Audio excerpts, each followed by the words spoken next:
ध्यान समाध्यष्टांग योगानुष्ठाननिष्ठाः तपश्चर्याचरण चक्रवर्तिनः अनादिगुरुपरम्परा प्राप्त वैदिक धर्म प्रचारण परायणाः सकल दर्शन समन्वित वेद वेदांत सिद्धांत प्रतिपादकाचार्याः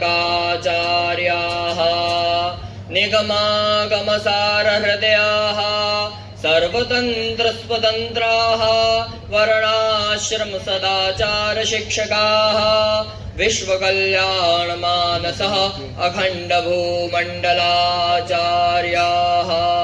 अनंत श्री विभूषित जगद्गुरु श्रीमदाद्य शंकराचार्य भगवत्पाद स्थापित मर्यादा पोषण परायणाः परापर विद्या विद्योतितान्तःकरणाः गोमती तीरवासिनः पश्चिमाम्नाय द्वारका शारदा पीठाधीश्वराः अनंत श्री विभूषित जगद्गुरु शंकराचार्य स्वामी श्री सदानंद सरस्वती स्वामी वर्याः विजयन्ते तराम। धर्म की अधर्म का प्राणियों में विश्व का गो माता की गो हत्या श्री चिंतामणि गणेश भगवान की भगवत्पादाद्य गुरु शंकराचार्य भगवान की द्वारका शारदा पीठाधीश्वर जगद्गुरु शंकराचार्य महाराज की हर नमः पार्वती पतये हर हर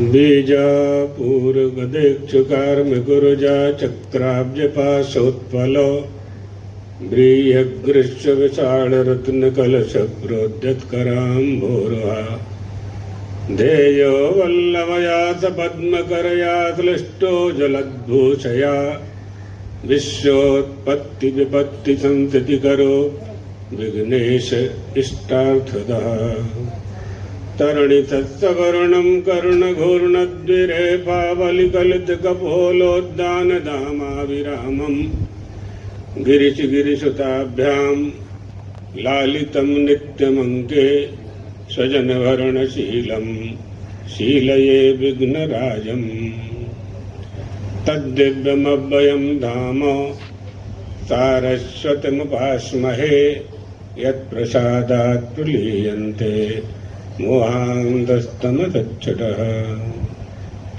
श्रीराम जय जय राम।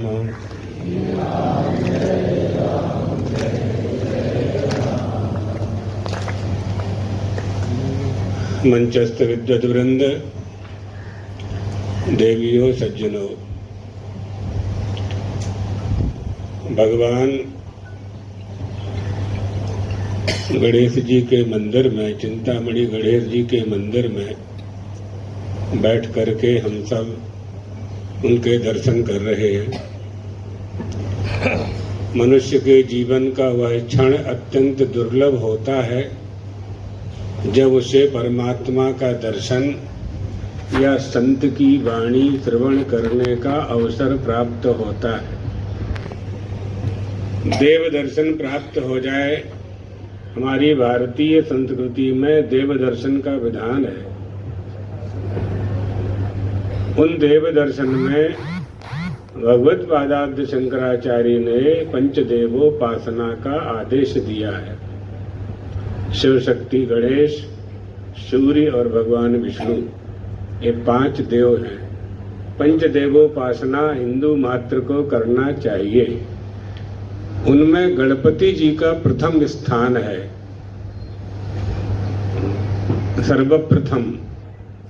कब इनका अवतार हुआ, कथाओं के अनुसार, पुराणों के अनुसार आप जानते हैं। ब्राह्मण लोग, कथाकार लोग, व्याख्यानकर्ता सुनाते हैं।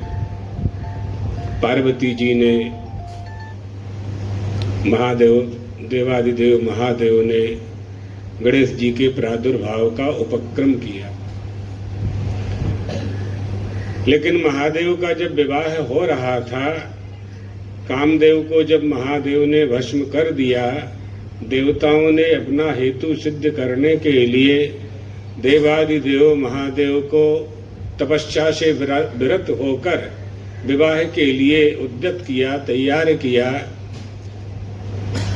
बारात पहुंची हिमाचल के महल के सामने। उस विवाह में द्वार 4 में सर्वप्रथम गणेश जी की पूजन हुई। महादेव जी के विवाह के पहले गणपति पूजन हुई है। कौन से गणेश जी थे वो? ये आदि देव है। हमारी सनातनीय परंपरा में गणेश भगवान की देवता भी पूजा करते थे, ब्रह्मा विष्णु महेश भी पूजा करते थे, पहले से पूजा होती। उनके मंदिर में बैठ कर के ये अवसर हमें प्राप्त हो रहा है, अर्थात हमें मनुष्य होने का फल प्राप्त हो रहा है। हमारे जीवन के, हमारे पूर्व जन्मों के जितने पुण्य होते हैं, उन पुण्यों के प्रभाव से हमें मनुष्य का शरीर प्राप्त होता है, भारतवर्ष में प्राप्त होता है,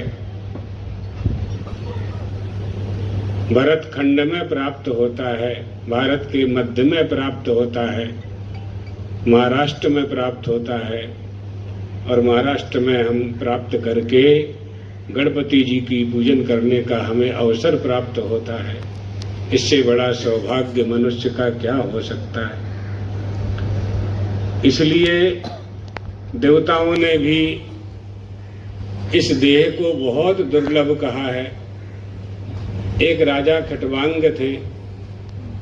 खटवांग राजा देवताओं का पक्ष लेकर दैत्यों से युद्ध करने के लिए गए। दैत्यों को पराजित कर दिया, देवताओं को विजय प्राप्त हुई, देवता प्रसन्न हुए।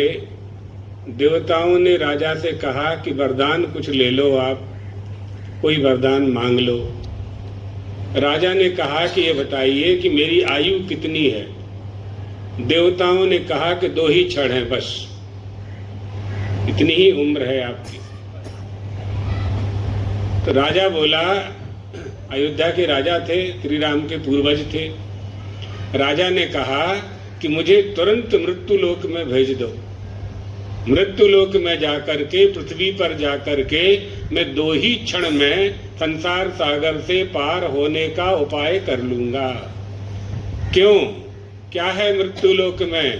क्षणमपि सज्जन संगति रेखा भवति वार्णव तरणई नौका। संसार सागर से पार होने की, भव सागर से पार होने की नौका मृत्युलोक में प्राप्त है।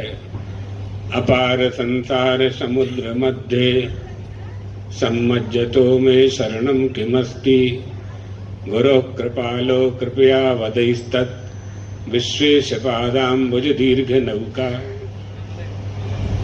अपार संसार के सागर में मैं पड़ा हुआ हूँ, बीच समुद्र में पड़ा हुआ हूँ, कहीं किनारा दिखाई नहीं पड़ता है, तट दिखाई नहीं पड़ता है, जल ही जल, चारों तरफ जल ही जल भरा हुआ है। नौका भी नहीं है, तैरना भी नहीं आता है। कैसे समुद्र को पार करूं, कैसे किनारे को पाऊं, तट को कैसे पाऊं।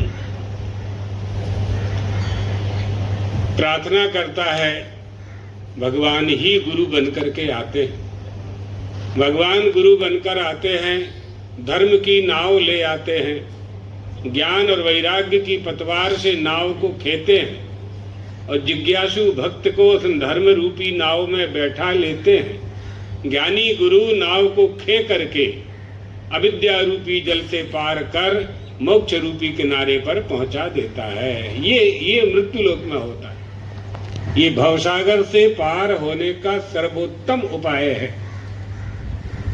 हमारा जन्म हुआ है तो हमें समझना चाहिए कि जन्म हमें मनुष्य होने का फल क्या है।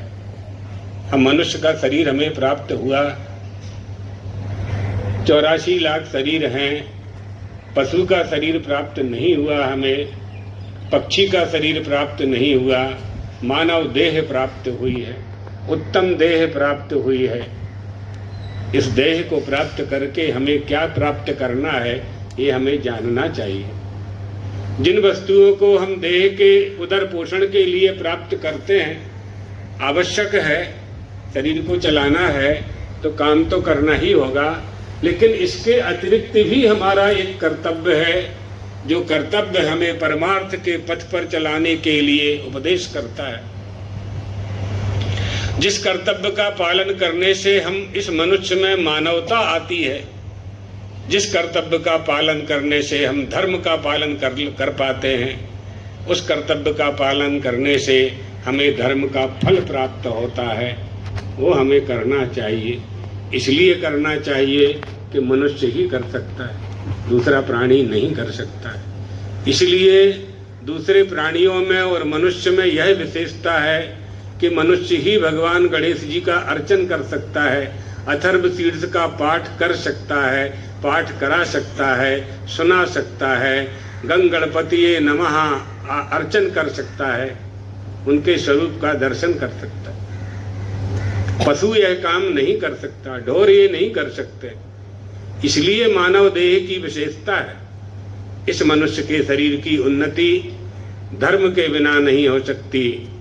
मनुष्य को उन्नति में क्या चाहिए? सुख चाहिए। सुख की प्राप्ति करना है, आपको सभी को आनंद की प्राप्ति करना है। सुखस्य मूलम धर्मः, सुख का जो मूल है वो धर्म है। सुख कैसे प्राप्त होगा, धन कैसे प्राप्त होगा, आप जानते हैं। तो सुख कैसे प्राप्त होगा? होता क्या है कि आप लोग धन को ही सुख मान लेते हो। तो आपको ऐसा लगता है कि धन कमा लेने से हम सुखी हो जाएंगे, लेकिन ऐसा बिल्कुल नहीं है। जो धनी लोग हैं उनसे आप जाकर के पूछो, उनके दुख के कितने कारण उनके सामने उनके घर में उपस्थित हैं। निर्धन व्यक्ति दुखी है ये हम स्वीकार कर सकते हैं, क्योंकि उसके पास धन नहीं है। अज्ञानी दुखी है क्योंकि ज्ञान नहीं है।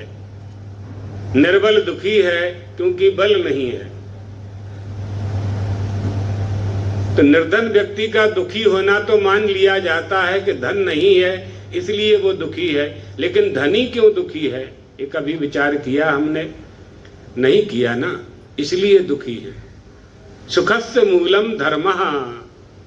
अरे मनुष्यों, अगर सुख की कामना तुम्हारे मन में है कि तुम्हें अलौकिक सुख चाहिए, ऐसा सुख चाहिए जो आपके घर से वापस ना जाए, ऐसा सुख चाहिए, तो धर्म का पालन करना पड़ेगा। इसलिए हमारे ऋषियों ने, हमारे महर्षियों ने, हमारे वेद शास्त्रों ने, पुराणों ने ये व्यवस्था बनाई। धर्म ग्रंथों में इसका विस्तार किया। धर्म ग्रंथों का अध्ययन करना चाहिए। धर्म ग्रंथों का अर्थ यदि हम नहीं आता है हमें, तो गुरु की व्यवस्था बनाई। ग्रंथ, गुरु, गीता। गुरु और ग्रंथ जब प्राप्त हो जाता है तो हमारी चिज्जड़ ग्रंथि छूट जाती है। जड़ और चेतन की गांठ बन गई है, उस गांठ से मुक्त होना है हमें। कैसे छूटेगी वो? आपकी ग्रंथि यानी आपकी जड़ चेतन की गांठ का विमोचन ग्रंथ से होगा।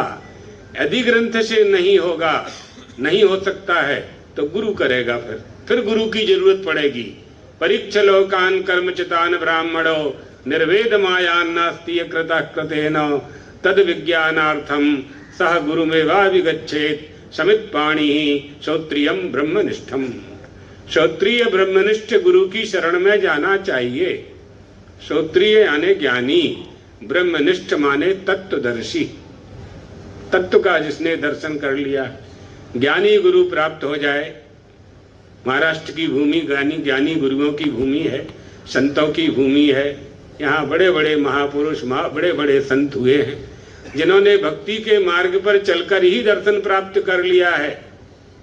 ज्ञान के मार्ग पर चलकर के ज्ञान प्राप्त कर लिया। ज्ञान का जो विज्ञान है उसे प्राप्त कर लिया। ज्ञान को जाने, विज्ञान को जाने, तभी हमारी मनुष्य होने का फल हमें प्राप्त होता है। हमारी बुद्धि शुद्ध होती है। इसलिए हमारी जो प्राचीन परंपरा है, उस परंपरा में जो देव पूजन का विधान किया गया है, मन माने किसी भी देवता की पूजा नहीं करना है। हमारी परंपरा से, हमारे कुल परंपरा से जो देवी देवता हमें प्राप्त हैं, उन्हीं की हमें पूजा करना चाहिए। हमारे संतों ने, हमारी परंपरा ने, हमारे ऋषियों ने, कुल गोत्र ने जो आदेश दिया है, पिताजी के पिताजी जिसकी पूजा करते थे, हमें उसी की पूजा करनी चाहिए। वही हमारे कुल देवता हैं। गणेश जी का पूजन करने वाले बड़े सरल देवता हैं, जल्दी वरदान देने वाले देवता हैं। भगवान गणेश जी शीघ्र प्रसन्न होते हैं। उनकी आराधना करने वाला कभी कोई दुखी नहीं होता है। और उनको क्या चाहिए? केवल दूरवा से ही प्रसन्न हो जाते हैं। दूरवा से ही प्रसन्न हो जाते हैं भगवान। इससे सरल देवता कौन होंगे? उनकी शरण में बैठ करके हम उनके चरणों में प्रणाम करें, यथाशक्ति उनकी पूजा करें। नहीं पूजा कर सकते तो दर्शन करें, वाणी से उनकी स्तुति तो कर ही सकते हैं। स्तुति करने में तो धन खर्च नहीं होता है, पैसा भी नहीं होता है। और भगवान कभी ये नहीं देखते हैं कि कोई हमारी कैसी पूजा कर रहा है, हमें क्या अर्पण कर रहा है, लड्डू अर्पण कर रहा है कि जलेबी अर्पण कर रहा है कि 56 भोग दे रहा है, क्या दे रहा है। भगवान ये नहीं देखते हैं। भगवान ये देखते हैं कि इसके मन में क्या है। बाह्यान अपेक्षश्च मैं बाह्य उपचारों से प्रसन्न नहीं होता हूँ। भगवान अपने भक्त से कह रहे हैं, बाह्य उपचारों से मैं प्रसन्न नहीं होता हूँ। मैं प्रसन्न होता हूँ कि मेरी पूजा करने वाले के मन में कितनी निर्मलता है। वह निर्मलता ही परमात्मा की प्राप्ति कराती है। उपचार तो एक साधन है। पुजारी का, यजमान का मन लगाने के लिए तमाम षोडशोपचार, राजोपचार, पंचोपचार पूजा का विधान किया गया। करना चाहिए, करना चाहिए। लेकिन ऐसा नहीं है कि जिसके पास षोडशोपचार पूजन करने की सामग्री नहीं है, उस पर उसको गणेश जी नहीं मिलेंगे। ऐसा नहीं है। एक दूर्वा का तिनका उठा करके, ये दूर्वा की माला रखी, दूबा ला करके ही गणेश जी के अर्पण कर देंगे तो भी वही फल मिलेगा जो 56 भोग लगाने से प्राप्त होता है। बस तुम्हारी सिद्धि, श्रद्धा होनी चाहिए, निष्ठा होनी चाहिए। एक गणेश जी का भक्त था, तो गणेश जी की मूर्ति ले आया और अपने पूजा घर में मूर्ति को रख लिया। 1 वर्ष तक पूजा की गणेश जी की, और गणेश जी से वरदान मांगता था। वरदान गणेश जी ने दिया नहीं। 1 साल तक उसकी कामना पूर्ति नहीं हुई, तो उसने सोचा कि गणेश जी तो कुछ देते नहीं हैं, तो पूजा घर के ऊपर एक अलमारी थी, उस पर गणेश जी की मूर्ति उठा के रख दी और महादेव की मूर्ति ले आया। कैसे मन बदलता है मनुष्यों का, कैसी बुद्धि बदलती है। आप देखिए देवता कैसे बदलते हैं। महादेव की मूर्ति ले आया, महादेव की मूर्ति ले आया और महादेव की पूजा की, अभिषेक किया, दीप, धूप बत्ती, दीप, नैवेद्य और आरती की, और धूप लगाया, धूप बत्ती लगाई। धूप बत्ती का धुआं निकला तो वो धुआं गणेश जी ऊपर रखे थे तो गणेश जी की सूंड में जाने लगा। धूप बत्ती का धुआं गणेश जी की सूंड में जाने लगा। उसने देखा कि मैं इनके पिताजी को धूप दे रहा हूं और ये ग्रहण कर रहे हैं। मैंने 1 वर्ष तक इनकी पूजा की, तब तो इन्होंने मुझे कुछ दिया नहीं। आज मैं इनके पिताजी की पूजा कर रहा हूं तो उनकी धूप ये ले रहे हैं। तो यजमान ने उठ करके काटन, रुई निकाली और गणेश जी की सूंड में लगा दी। जैसे ही गणेश जी की सूंड में काटन लगाया, गणेश जी प्रकट हो गए। वरदान मांगो। यजमान ने कहा, महाराज 1 साल से पूजा करते थे, तब तो आपने वरदान नहीं दिया। आज आपके पिताजी की हम पूजा कर रहे हैं तो आप वरदान मांगने के लिए कह रहे हो। गणेश जी ने कहा, ना, इसलिए नहीं कह रहे हम वरदान देने को कि तुम हमारे पिताजी की पूजा कर रहे हो, ये कारण नहीं है। कारण यह है कि तुमने आज हमको चेतन गणेश समझा, कि हमारी सूंड में धुआं जा रहा है, धुआं तो चेतन ही लेगा ना। तो तुमने वो धुआं तो जा रहा था हवा के प्रकोप के कारण, और उसने सोचा कि गणेश जी धुआं को खींच रहे हैं, तो उसने रुई लगा दी।